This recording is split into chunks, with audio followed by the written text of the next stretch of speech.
근데 우리 성탄 이야기 하기 전에 우리 한국 문화 이야기를 제가 잠깐 좀 하려고 합니다. 한국에서 아이들이 태어나죠. 그리고 아이들이 태어난 다음에 돌이 되면은 아이들에게 금으로 된 돌반지를 해주는 그런 문화가 한국에 있습니다. 여러분들도 아마 다들 돌반지를 받으셨을 거라고 저는 생각합니다. 그렇죠? 만약에 여러분들이 돌반지를 받았는지 어떤지 좀 그런 기억이 없다면 여러분들의 자녀들은 어떤가요? 여러분들이 그 자녀들 태어나서 돌을 맞이했고 그리고 그 자녀들에게 돌반지 선물 들어온 거 없습니까? 그거 다 잘 있습니까? 우리가 태어나서 이 금으로 된 돌반지를 받고 그리고 아이들에게 이 금으로 된 그 돌반지 선물을 해서 아이들 목도 다 있죠. 그런데 지금 내가 태어났을 때 받았던 그 돌반지가 있는지 없는지 모르는 것, 그거는 중간에 뭐 부모님이나 누가 다 팔아서 썼기 때문에 없는 것이 맞을 겁니다. 여러분들 자녀들이 선물 받았던 그 돌반지들, 그것도 아마 뭐 다른 형태로 모양을 바꿨든지 그렇지 않다고 한다면 아이들에게 들어온 그 돌반지 역시 그냥 급한 대로 팔아서 썼기 때문에 아이들 돌반지가 없지 않을까 그렇게 봅니다. 한국은 그렇죠. 여러분들만 그런 것이 아니라 이 돌에 이 금으로 된 반지 뭐 이런 걸 받게 되면 그거 잘 가지고 있다가 급할 때 그걸 팔아서 현금화해서 집에 필요한 생활비에 넣게 됩니다. 그게 보통 한국에서 우리들이 자주 보는 그런 모습들입니다. 제가 여러분들이 왜 이런 이야기를 성탄절 아침에 했냐 하면 이 예수님이 동방 박사들에게 받은 예물 때문에 제가 여러분들에게 그 이야기를 했습니다. 예수님이 동방의 박사들에게 예물을 받았죠. 받았죠, 여러분? 근데 예수님이 동방의 박사들에게 받은 그 예물들은 어떻게 됐을까요? 우리가 성경 어디를 봐도 예수님이 동방 박사들에게 받은 그 예물들을 가지고 뭘 했다고 하는 그런 이야기 우리 볼 수 없죠. 어떻게 됐을까요?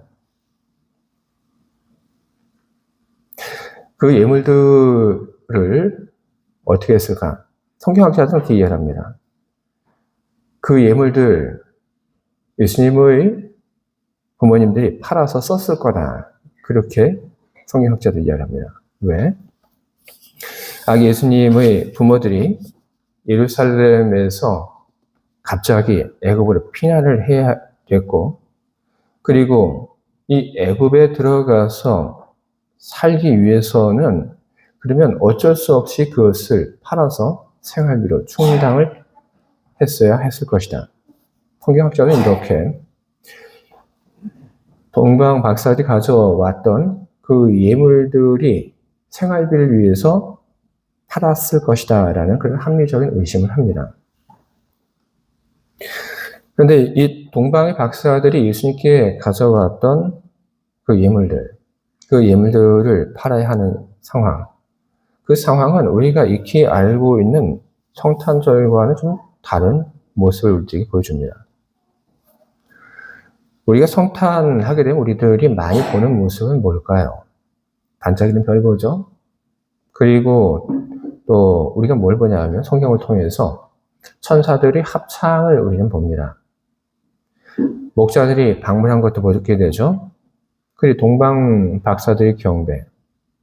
모두 숭고하고 아름다운 그런 모습들을 우리는 성경에서 보게 되고 그리고 우리 삶 속에서도 그런 아름다운 빛나는 그런 모습들을 우리는 성탄의 이 즈음에 우리는 보게 됩니다. 근데 여러분, 성탄이라고 하는 것은 우리가 보는 바와 같이 그렇게 밝고 아름답고 그리고 거룩한 그런 모습도 가지고 있지만 성탄의 모습 속에는 그런 모습만이 있는 것은 아닙니다. 우리가 인정하고 싶지 않고 우리가 말하고 싶지 않은 그런 어두운 모습도 이 성탄 안에는 담겨져 있습니다. 오늘 우리가 보고 있는 이 성경 말씀이 바로 그런 이야기를 우리들이 하고 있습니다. 성탄의 그 들뜬 기분이 채 사라지기도 전에 요셉과 그리고 마리아가 마주하게 된 현실, 그 현실은 결코 아름답지도 않고 거룩하지도 않고 그리고 행복하지도 않았습니다. 천사를 통해서 전해 듣게 되죠. 헤롯이 아기의 목숨을 노린다는 이야기를. 그리고 그와 같은 메시지를 전해주신 하나님은 어떻게 하십니까? 아기 예수의 그 가족을 고향과 그리고 가족이라고 하는 그 보호의 울타리 밖으로 갑자기 그리고 거칠게 밀어냅니다. 그래서 밤중에 몸도 아직 회복되지 않은 마리아, 갓 태어난 아기 예수 안고 아기 예수의 그 가족은 이집트로 가야만 했습니다. 전혀 준비되지 않은 상황이었던 것이죠. 이집트 말에 대해서 익숙하지도 않고 문화에 대해서 익숙하지도 않습니다. 이집트라고 하는 그곳으로 갈 그 어떤 준비도 되어 있지 않습니다. 마음의 준비도 없고 재정적인 준비도 없습니다. 그렇게 전혀 준비되지 않은 그 땅으로 하나님에 의해서 내어 몰린 아기 예수의 가족, 그들의 마음은 어떻게 되었을까요? 무척 막막했을 겁니다. 네, 여러분, 바로 그런 이야기들이 우리 이야기이기도 합니다. 우리가 성탄을 앞두고 우리는 어떤 마음과 그리고 어떤 기대를 하고 있습니까? 우리는 성탄을 앞두고 우리는 기대합니다. 성탄에 뭔가 좀 특별한 그런 일들이 있을 거다. 성탄에는 우리가 가지고 있는 이 모든 문제들이 다 잘 될 것이다. 성탄에는 하나님과의 그런 특별한 그런 경험들이 우리에게는 있을 것이다. 우리는 그런 기대를 가지고 우리는 이 성탄을 우리는 맞이합니다. 그런데 그런 기대를 가지고 성탄을 맞이했는데 성탄절을 우리는 다 지내고 나서 우리는 보게 됩니다. 뭘 보게 되냐면 그 무엇도 달라지지 않은 현실, 아니 어쩌면 더 악화된 그런 현실을 우리는 보게 됩니다.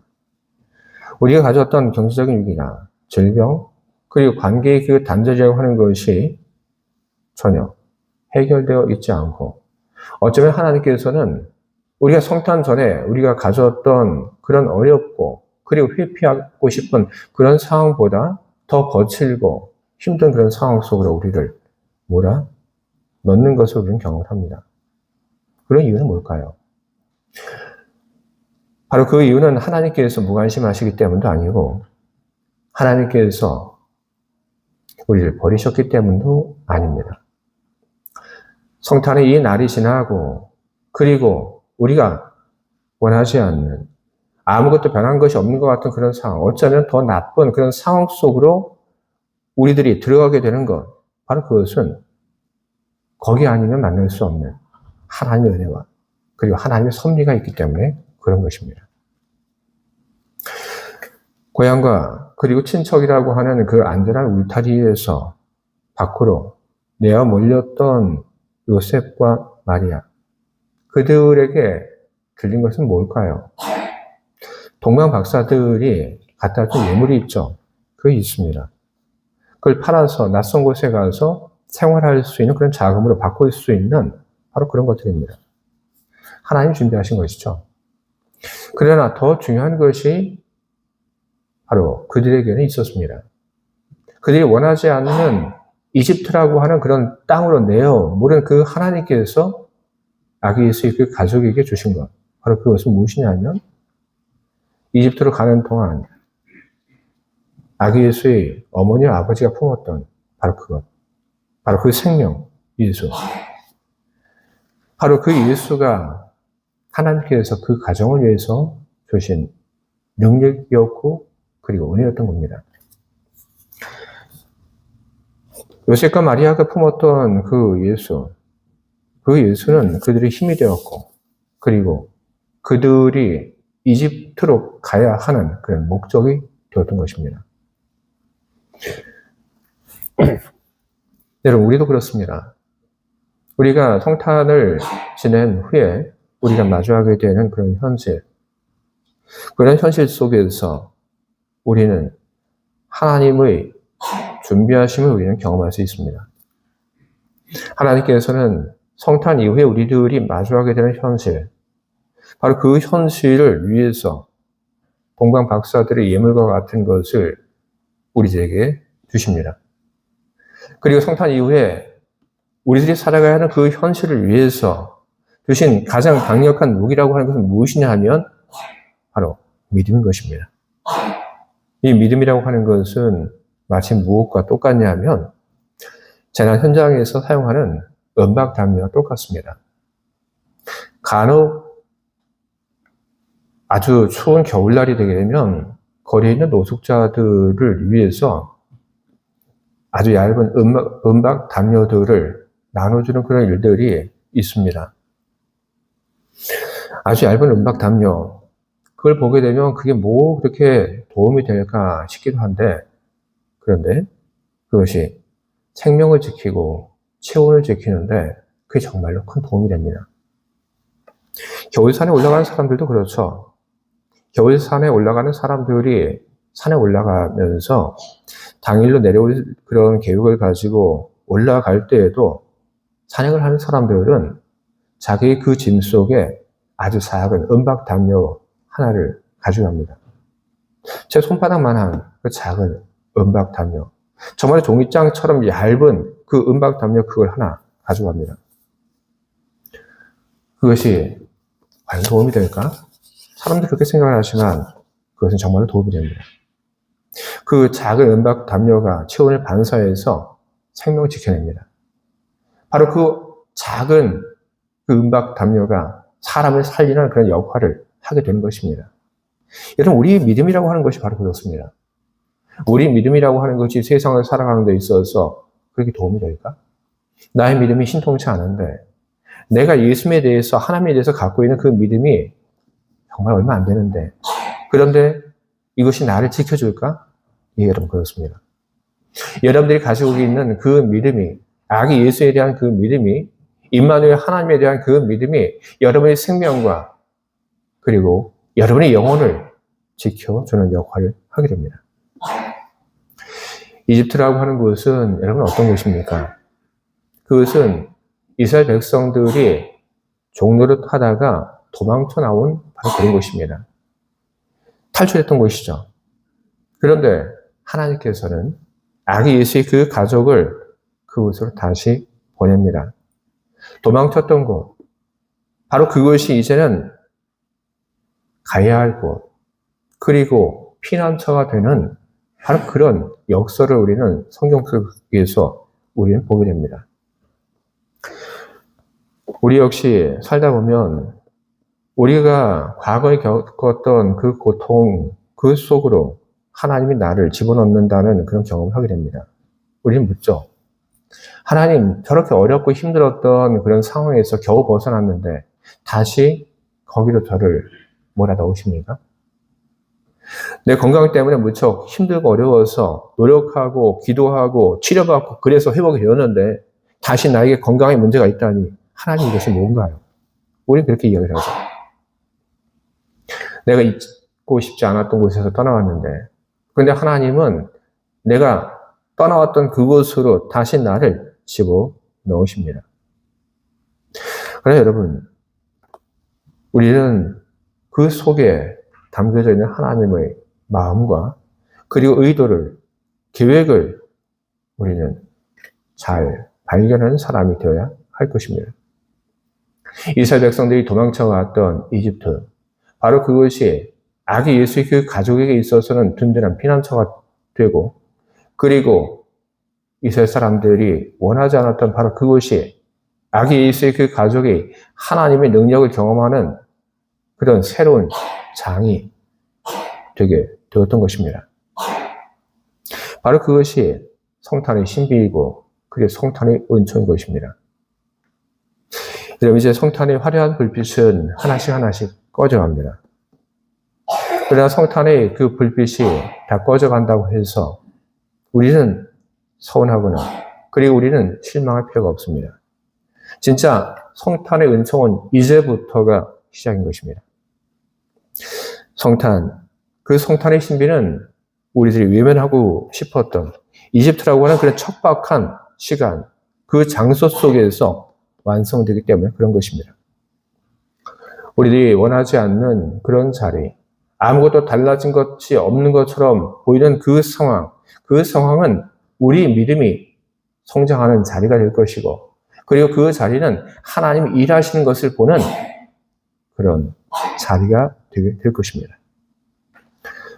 우리가 하나님께서 우리를 몰아넣으신 그 자리에서 우리들이 버티고 살아가게 될 때, 그때 우리의 믿음은 더욱 견고해지고 더욱 성장하게 될 것이며, 그리고 그 자리에서 우리는 하나님이 이루시는 평화와 기쁨의 날들을 우리는 보게 될 것입니다.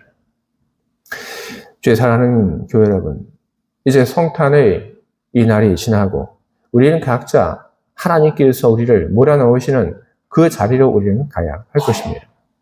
우리는 그것을 이집트라고 부릅니다. 하나님께서 우리를 몰아넣으신 나의 이집트, 나의 익숙한 곳을 떠나서 하나님이 가게 하신 바로 그 자리로 하나님 우리를 몰아넣으실 때, 주의 사랑하는 교회 여러분, 세 가지 여러분 기억하시기 바랍니다. 첫째, 예수를 끝까지 품고 살아야 한다. 여러분 그것을 기억하시기 바랍니다. 상황이 좋아지면 믿고, 그리고 상황이 나빠지면 놓아버리는 것. 여러분 그것은 믿음을 가진 사람들이 해야 할 일들이 아닙니다. 아기 예수를 안고 이집트로 내려갔던 요셉과 마리아, 어땠을까요? 힘들고 그리고 고통스러운 그런 걸음을 그들은 옮겼습니다. 팔 아팠겠죠? 힘들었겠죠? 그러나 어떻게 합니까? 힘들고 어렵다고 해서 그래서 품에 품었던 그 예수를 내려놓고 이 두 사람만 이집트로 가게 됩니까? 그건 아니죠. 힘들고 어려워도 내려놓을 수 없는 것이, 버릴 수 없는 것이, 품에서 버릴 수 없는 것이 바로 아기 예수였고, 오늘 우리들에게 있어서 어떤 일이 있어도 절대로 버릴 수 없는 것이 바로 하나님께서 우리에게 주신 그 믿음인 것입니다. 여러분 믿음을 가지고 살아가시기 바랍니다. 하나님이 주신 그 믿음을 붙잡고 살아가시기 바랍니다. 힘들고 어려울 때 주님이 주신 그 메시지를 통해서 여러분 믿음을 지키시고, 힘들고 어려울 때 여러분 무릎 꿇고 기도하시기 바랍니다. 그 믿음이 여러분을 살립니다. 그런 행동은 마치 무엇과 똑같냐 하면 얇은 은박 담요를 펼쳐 덮는 것과 똑같은 것입니다. 두 번째로 여러분, 이집트. 여러분의 그 이집트를 원망 대신 안식처로 여러분 바라보시기 바랍니다. 요셉과 마리아에게 있어서도 이집트는 원하는 곳이 아니었습니다. 한 번도 생각해 본 적이 없는 것이었고, 그리고 가라 하나님께서 말씀을 하셨을 때에도 선뜻 가고 싶은 그런 곳이 아니었습니다. 그러나 그들은 그것을 향해 갔습니다. 우리도 그래야 합니다. 하나님이 하라 하시면 그럼 우리는 합니다. 하나님이 명령하신 것을 아니오라고 할 수 있는 사람은 없습니다. 하나님이 시키실 때 우리는 하게 됩니다. 하나님께서 우리가 원하지 않는 이집트로 보내실 때 그것을 원망의 자리, 불평의 자리, 그리고 탈출해야 할 그런 자리를 여러분 바라보시기 마시기 바랍니다. 하나님께서 준비하신 그 자리, 하나님께서 나를 위하여 예비하신 그 자리, 하나님의 울타리가 있는 그 자리로 여러분, 하나님께서 여러분을 몰아넣으신 그 자리를 여러분 받아들이시기를 바랍니다. 셋째로, 모든 것을 준비하시는 하나님에 대해서 여러분 신뢰하시기 바랍니다.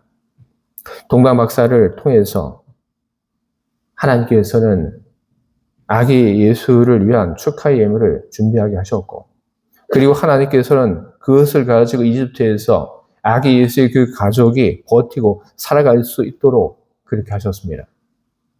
하나님은 여러분을 어떤 상황으로 몰아넣으실 때 하나님께서는 그 상황 속에서 여러분이 살 수 있는 준비를 하고 그리고 그 준비와 함께 여러분을 바로 새로운 상황 속으로 들어가게 하실 것입니다.